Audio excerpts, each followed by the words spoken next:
confirmando, creo. Bueno, continuando con el problema, estamos reduciendo por términos semejantes. Y vamos a encontrar el polinomio interpolador para verificar que el valor de 8 es correcto para nuestra derivada, ¿no?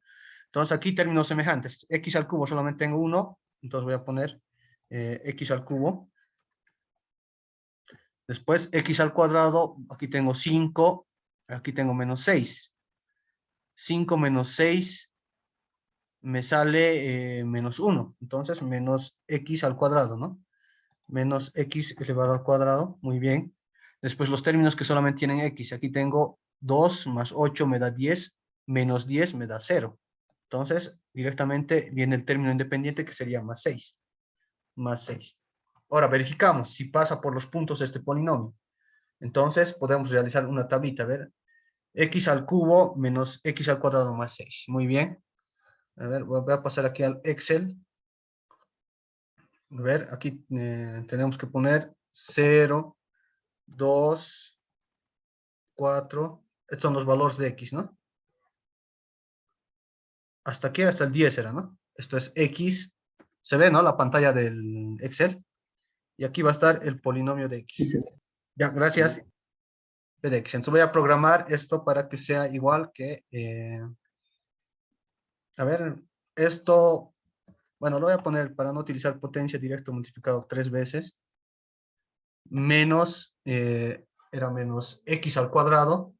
Menos esto por esto. Y más 6. Más 6. Perfecto. Tenemos 6 y para los otros valores, ¿qué nos sale? A ver, vamos a centrar esto y vamos a copiar allá para hacerlo más rápido.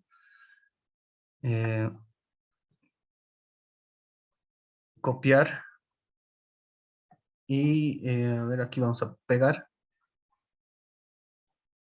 A ver, aquí pegaremos. Y los valores que hemos calculado son igual, ¿no? Veamos.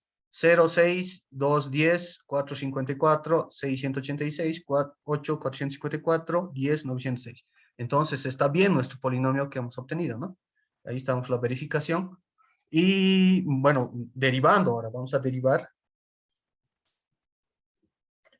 Derivando p de x. ¿Qué tenemos? Entonces vamos a tener p' de x, que va a ser igual a 3 veces x al cuadrado, menos 2 veces x, menos 2 veces x, solamente eso, ¿no? Y ahora vamos a reemplazar ¿cuánto era nuestro valor? Para 2, ¿no?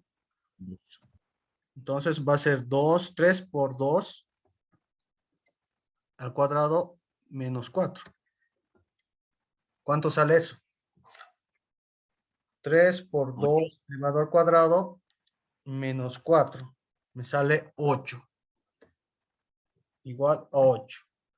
Entonces, este sería la verificación y comparamos.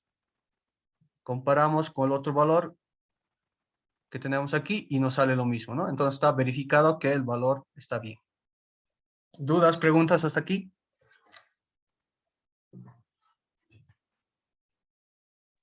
Hago una pregunta.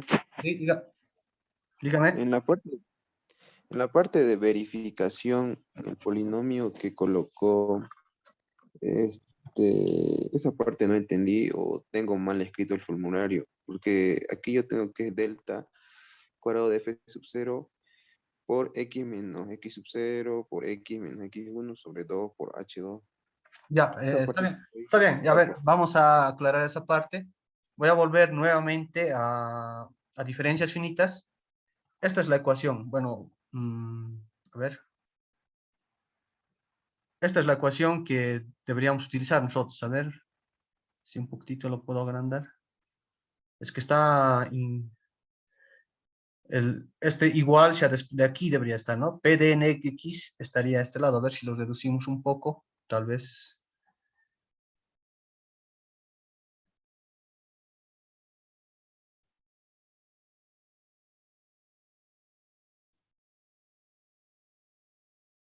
Qué raro. Ya, entonces esta es la ecuación general, mira. Si nosotros revisamos P de n de x, a ver, vamos a hacer un zoom. Esta es la ecuación para diferencias finitas. P de n, el polinomio de grado n de x va a ser igual a f sub 0 más, un momento, más delta de f sub 0 dividido entre x menos x sub 0, multiplicado por 1 factorial, multiplicado por h, que es el paso, más delta cuadrado de f sub 0 de x menos x sub 0, multiplicado por x menos x sub 1, dividido entre 2 factorial por h al cuadrado, más delta cubo de f sub 0. Si podemos observar nosotros claramente, en el numerador que tenemos, inicialmente está el primer valor de f sub 0. Después ponemos el delta de f sub 0, tenemos un, ¿cómo se llamaría? Esto se lo llaman ceros en electrónica, no sé cómo llamarlo aquí, va a ser x menos x sub 0, ¿no? Es que es prácticamente una raíz, un cero. X menos x sub 0, el primer valor de mi tabla del argumento entra aquí. Y para la siguiente, para el delta cuadrado, se incrementa el siguiente valor en el numerador de este cociente, va a ser el mismo, se mantiene x menos x sub 0 multiplicado por x menos x sub 1. Y el factorial aumenta en 1, el h, el exponente, sube 1. Esto es para diferencias finitas, ¿no?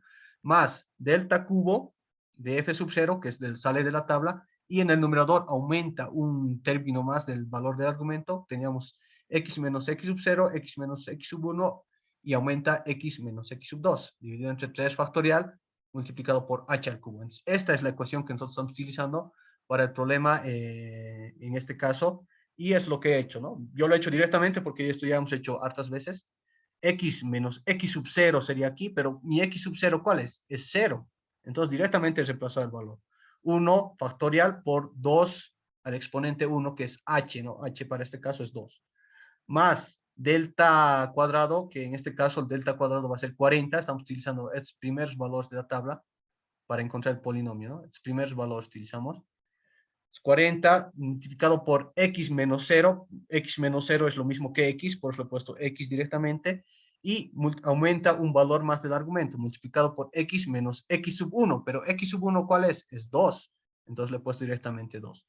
El factorial aumenta en 1, 2 factorial, y el exponente del paso que está en el cociente de este, digo, en el denominador de este cociente, aumenta en 1 el exponente, ¿no? Más delta cubo, que sería 48, multiplicado por x menos x sub 0, que es 0, entonces directamente le pongo x simplemente, y x menos x sub 1, que es 2, y x menos x sub 2, que en este caso es 4, ¿no? Aquí, entonces sería mi x0, aquí tengo mi x1, aquí tengo mi x2, x3, y así sucesivamente, ¿no? Aquí tengo x4 y x5. No sé exactamente cuál será el formulario que estás utilizando, pero yo todas estas ecuaciones lo he sacado de su libro del ingeniero Herrera, que no lo tengo completo, pero está en bibliografía. Si ustedes han revisado la bibliografía que tenemos en Classroom, está ahí, ¿no? Falta la última parte, creo. No he podido conseguir completo, pero está toda la primera parte hasta interpolación, creo. Bueno, no sé si he aclarado tu pregunta. Te aconsejo que trabajes con el libro del INGE y no te confundas utilizando formularios de otros libros, ¿no?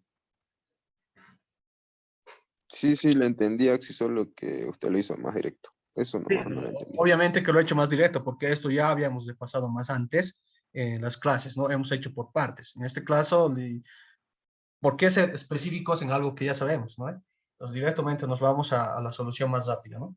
Ahorita podía escribir la ecuación general acá, pero no la he escrito porque ya hemos hecho más antes. Estoy sobreentendiendo yo que ya saben esa parte, ¿no? Bueno, pero está bien la pregunta, simplemente eso, y también podríamos resolver por diferencias finitas, utilizar esto y utilizar esto como x en vez de 4 y podemos encontrar el mismo polinomio. Lo mismo, ¿no? En este caso hemos hecho por diferencias finitas directamente. ¿Alguna otra duda, alguna otra pregunta?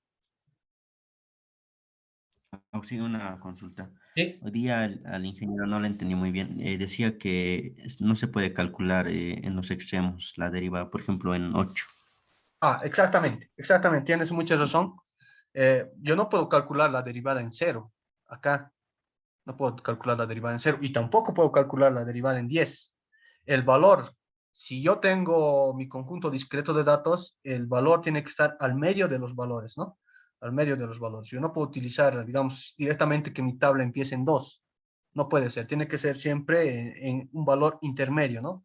Ahora, si quiero calcular en 4 la derivada, puedo calcular con estos valores también, ¿no? Puedo calcular en 4 con estos valores. ¿Pero por qué? Porque no es ni un valor inferior o un valor, o sea, dentro de nuestro, no tiene que ser ni el primer valor, ni el mayor, ni el último valor, ¿no? Entonces, tienes mucha razón en eso. Me había olvidado yo decirles. Entonces, siempre que el valor, en este caso yo quiero derivar para x igual a 2, y este 2 tiene que estar dentro del conjunto discreto de datos, ¿no? Dentro, o sea, no puede ser el primero ni el último, tiene que estar en el medio, ¿no? Puede ser cualquiera. Y en este caso utilizamos el segundo, ¿no? Según la tabla que nos da el INGE. Ahora, puede haber un problema en que nos dé la función original y a partir de esa función original nosotros tengamos que construir nuestra tabla. Entonces, yo no voy a empezar desde el valor de, digamos, me pide interpolar desde el valor de 4. Entonces, puedo empezar desde 2, ¿no? Yo me puedo crear mi propia tabla si tengo la función original y puedo empezar desde 2, 4 y en 4 recién los valores intermedios saco, ¿no? El delta, delta cuadrado, delta cubo y delta cuarta, ¿no? Buena aclaración, me estaba olvidando decirles eso, ¿no? Siempre tiene que ser un valor intermedio. Si les da una función, ustedes tienen que construir la tabla a partir de un valor anterior al valor que quieren derivar, ¿no? Espero que se haya entendido esa parte.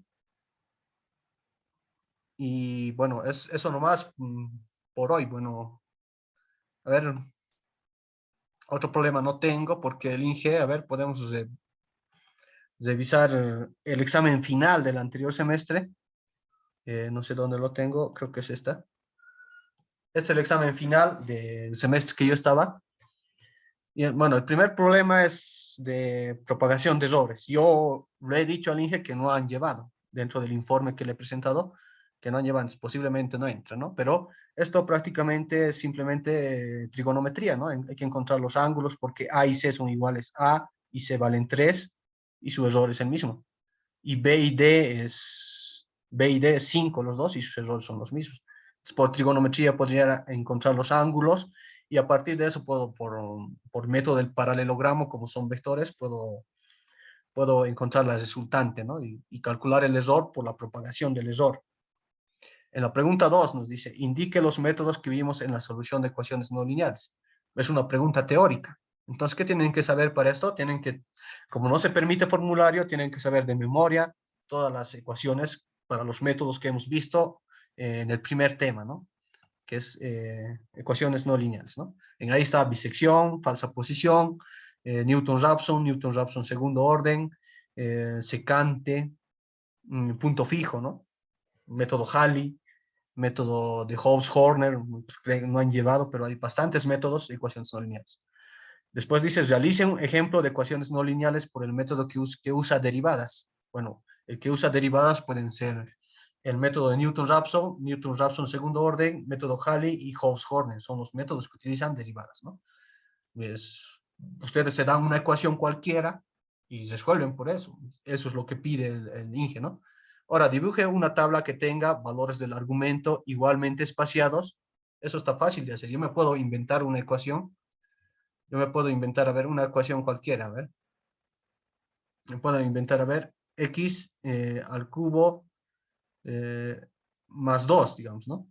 Y a partir de esto puedo crear digamos, desde 0, 2, 4, igual que hemos hecho, una tabla igualmente espaciada. Y con la misma función puedo crear también un valor del argumento desigualmente espaciado. Entonces, digamos, aquí ya al 2, me salto directamente al 6, ¿no? Me puedo saltar directamente al 6. O cosas así, ¿no? Podemos, ya es bastante sencillo esa parte de crear ustedes propios sus tablas, ¿no? Dibuje una tabla con n igual a 5, o sea, 5 valores, y resolver. O sea, ustedes si crean a partir del polinomio interpolador, crean esa tabla, ustedes ya pueden saber, ¿no? Cuál es el polinomio interpolador y resuelven, ¿no? Por un método con valores desigualmente espaciados, Lagrange o diferencias divididas. Por un método con valores igualmente espaciados, simplemente diferencias finitas. Por un método con valores desigualmente espaciados, bueno, es igual que el anterior, ¿no? Entonces, uno puede ser por Lagrange y otro por diferencias divididas. Prácticamente la pregunta 5 es resolver por los 3 métodos un problema que ustedes mismos se dan, ¿no? Esto para este examen, ¿no? Y 6, dibujen una tabla con valores desigualmente espaciados n igual a 5 por un método que usa valores igualmente espaciados. Es lo que hemos resuelto en clase, ¿no? O sea, primero se dan una tabla con valores desigualmente espaciados y después, por un método, hacen que los valores sean igualmente espaciados, igual como hemos hecho hoy día, ¿no? Y simplemente es eso. Y 7, explique y dé un ejemplo de diferenciación e integración numéricos. Prácticamente el INGE les testea aquí para saber si ustedes tienen los conocimientos que hemos llevado en la materia, ¿no? Pues, prácticamente les da a ustedes que se den el problema, ¿no? Parece un examen de la técnica, donde les dicen, dense ustedes la derivada. Entonces, yo creo que no es más sencillo, ¿no? Bueno, tenemos algo de tiempo más todavía. Quería resolver un problema de integración. Integración numérica, ya lo han visto ustedes con Linge, igualmente se utiliza una tabla con valores del argumento igualmente espaciados. Para los métodos que hemos visto con Linge, ¿no? Hay otro método que es para valores del argumento desigualmente espaciados, que es la cuadratura gaussiana. La cuadratura gaussiana utiliza valores de... A ver, existen dos métodos, ¿no? Método de Newton-Cotes. En Newton-Cotes incluye Simpson o trapecio, Simpson 1/3, Simpson 3/8.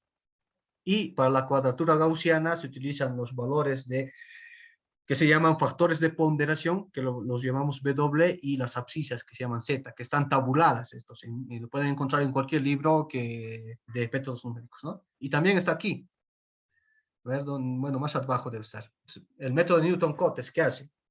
Cuando nosotros utilizamos el método del trapecio, nosotros a la función f de x dentro de los puntos de integración a, límite inferior, b, límite superior, trazamos un trapecio. Y ese trapecio es la aproximación de la integral. ¿Qué es la integral? Es un área, ¿no? Es el área bajo la función dentro de los valores de los límites a y b, ¿no? En este caso podemos ver que hay bastante error.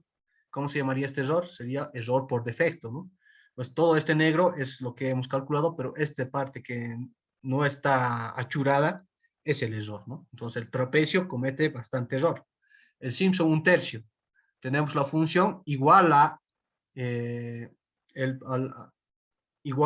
pasa por 3 puntos y crea una parábola. Entonces, en esta parábola puede haber errores por defecto. Aquí tenemos un error por defecto. Esta parte que del achurado encima está por la línea azul es un error por defecto, pero aquí tenemos un error por exceso, ¿no? Aquí, entonces, el error con defecto con el error por exceso se van eliminando, ¿no? Entonces, el método de Simpson 1/3 es un poco más preciso comparado al método del trapecio. El método de Simpson 3/8 iguala a la función, a un polinomio de tercer grado. Entonces, igualmente, existen errores por exceso y por defecto que se van eliminando. Entonces, por tanto, el método de Simpson 3/8 es mucho más preciso, ¿no? Entonces, aquí tenemos más o menos la forma en la que se evalúa. Tenemos una integral de a a b, tenemos una función f de x, y lo que nosotros tenemos que calcular es un paso donde h va a ser igual a la diferencia del límite inferior menos el límite inferior dividido entre n. ¿Pero qué es n? N es el número de fajas o subintervalos. Eso puede ser un dato y también es importante para cada método, que vamos a ver más adelante, ¿no?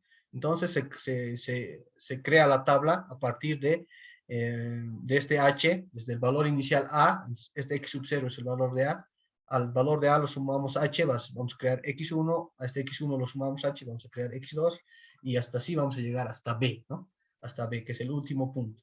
Y como tenemos la función f de x, que es una función conocida, entonces tendremos que reemplazar simplemente estos valores en f de x y vamos a tener la imagen de la función, ¿no?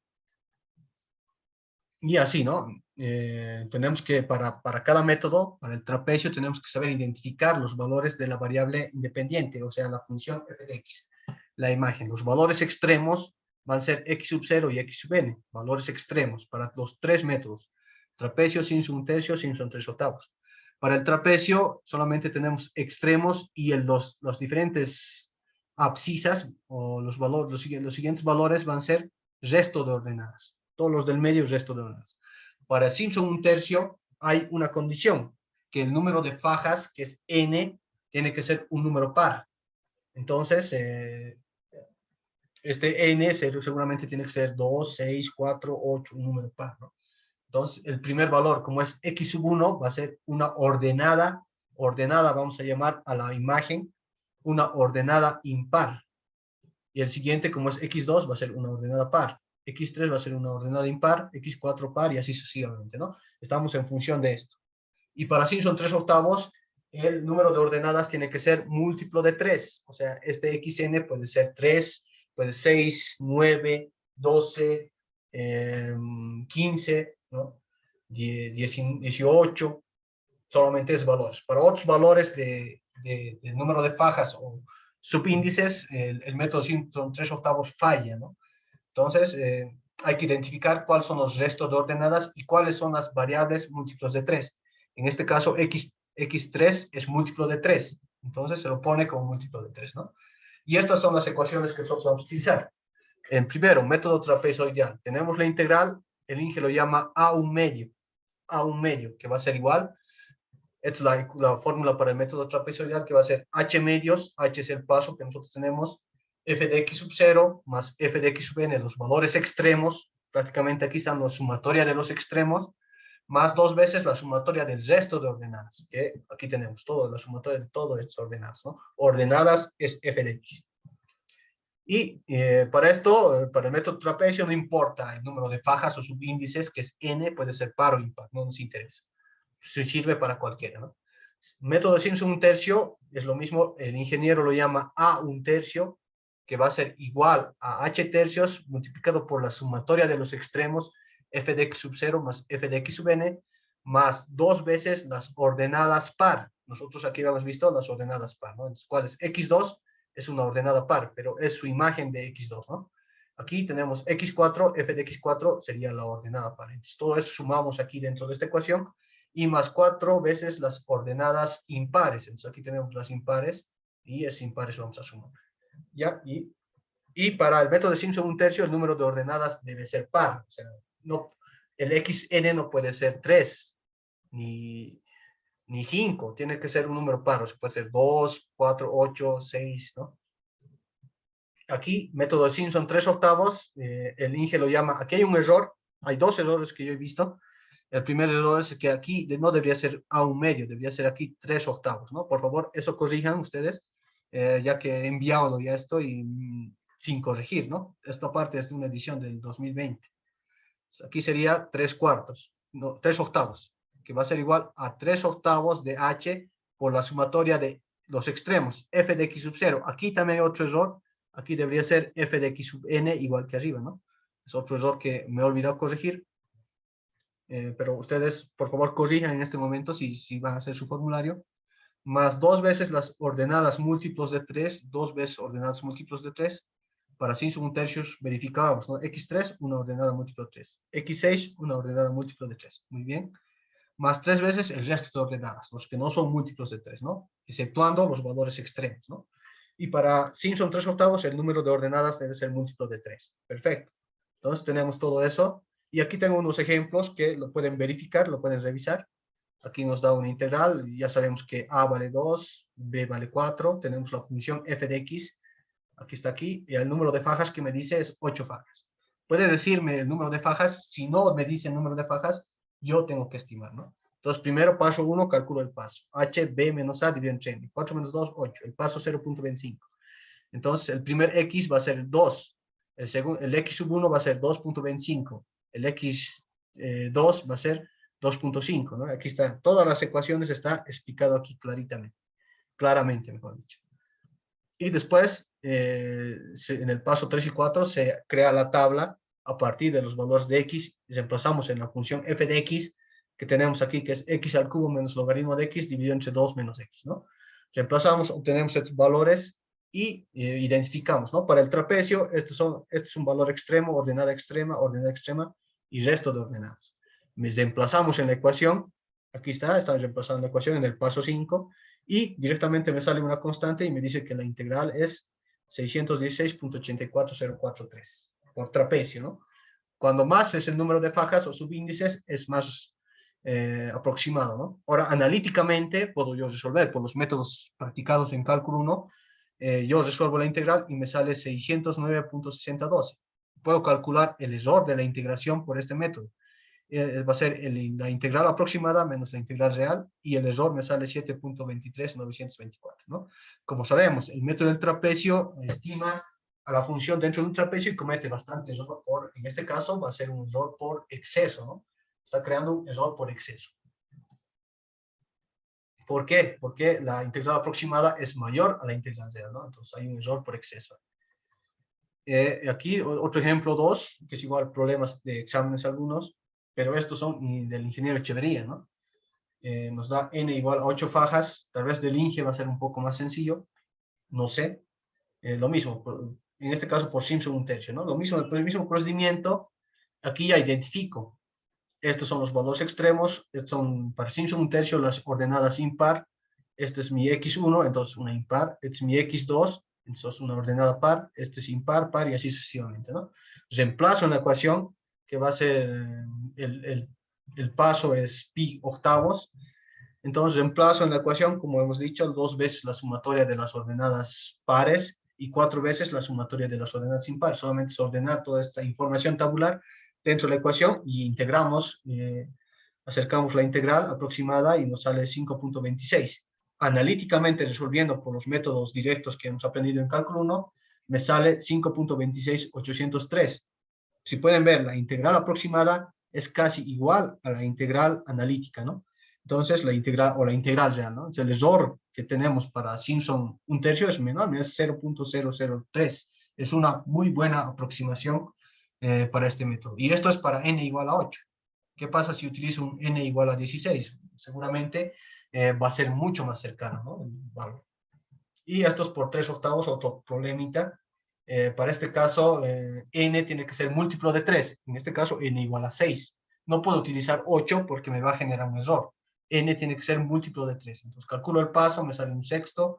Reemplazo en las ecuaciones, calculo los x, las imágenes de la función, f de x, aquí está. Identifico cuáles son múltiplos de 3. Aquí simplemente hay 1 y los demás se considera como resto de ordenadas. Los valores extremos siempre van a ser extremos, ¿no?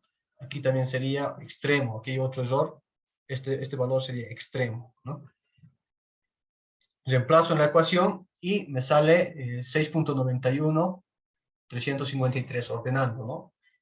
2 veces los múltiplos de 3 más 3 veces el resto de ordenadas y me sale 6.91, 353. Analíticamente, si yo resuelvo, me sale lo mismo y el error es 0.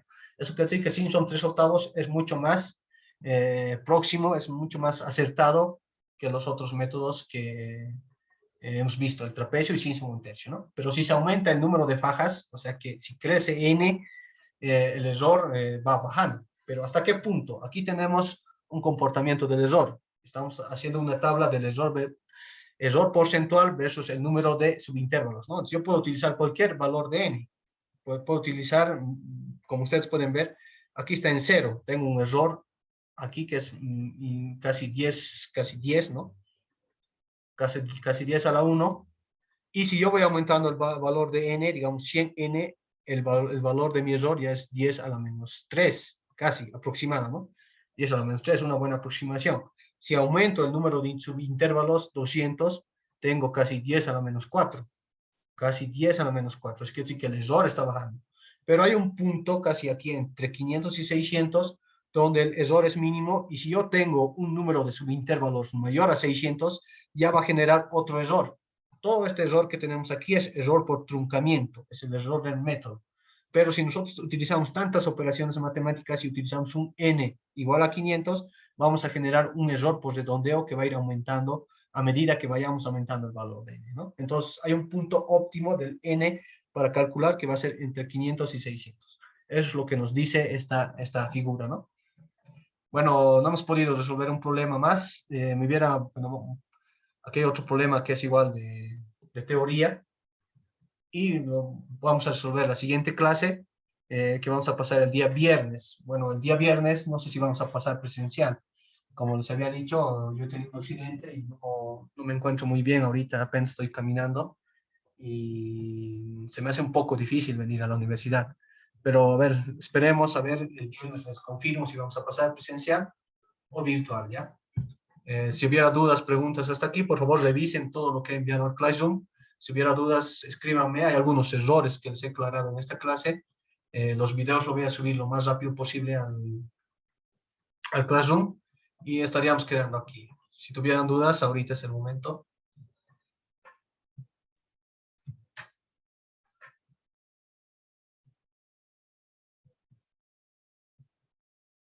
Todo claro, Ausi. Ya, muy bien, entonces nos vemos el día viernes. Tengan buena tarde y hasta luego. Hasta luego, Ausi.